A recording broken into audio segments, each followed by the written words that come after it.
reconnaître. Et vous allez voir qu'il faut frapper pour faire sonner les cloches.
Vraiment physique, hein. C'est physique.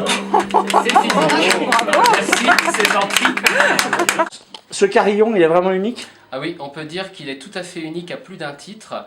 Il est unique d'abord parce qu'il est le seul carillon de toute la Saône-et-Loire. On ne trouve pas d'autres carillons en Saône-et-Loire. Il n'est pas unique en Bourgogne. Il y a d'autres carillons qui sont uniquement en Côte d'Or, ni dans l'Yonne ni dans la Nièvre. Et puis il est surtout unique parce que c'est un instrument de musique. À partir de 23 cloches, on a un instrument de musique. Nous, on en a depuis la Restauration 25. Et enfin, les touches sont beaucoup plus imposantes qu'un carillon standard, comme on peut le voir dans le nord de la France, par exemple, ou dans quasiment tous les autres carillons qu'on va rencontrer. Et c'est un carillon qu'on utilisait autrefois avec des maillets, qui étaient les mêmes maillets utilisés pour taper les cloches. Et alors, aujourd'hui, on n'utilise plus les maillets parce que depuis la Restauration, la transmission est toute refaite, et donc on a plus de fiabilité et plus de facilité à jouer.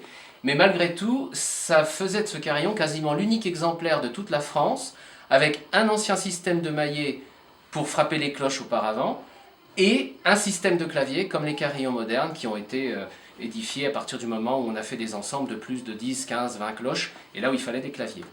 C'est agréable de jouer avec un carillon comme celui-là? Alors on peut dire que c'est devenu très agréable depuis la Restauration. Parce qu'auparavant, d'une part, toute la transmission était désarticulée, donc on n'était déjà pas sûr d'arriver à jouer parce qu'il pouvait y avoir des cassures dans les tringles. Et puis parce qu'en plus les marteaux s'étaient un petit peu déplacés par rapport aux cloches, ils frappaient plus au niveau de la couronne au bon endroit, et même les cloches étaient beaucoup moins justes qu'auparavant.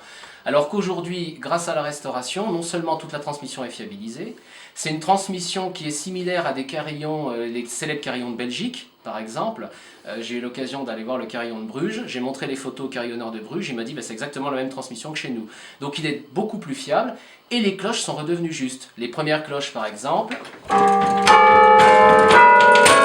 les entend parfaitement, elles sonnent remarquablement, désormais elles sont frappées au bon endroit, alors que sur les derniers temps avant la Restauration, ça devenait vraiment difficile de jouer, et même de jouer juste.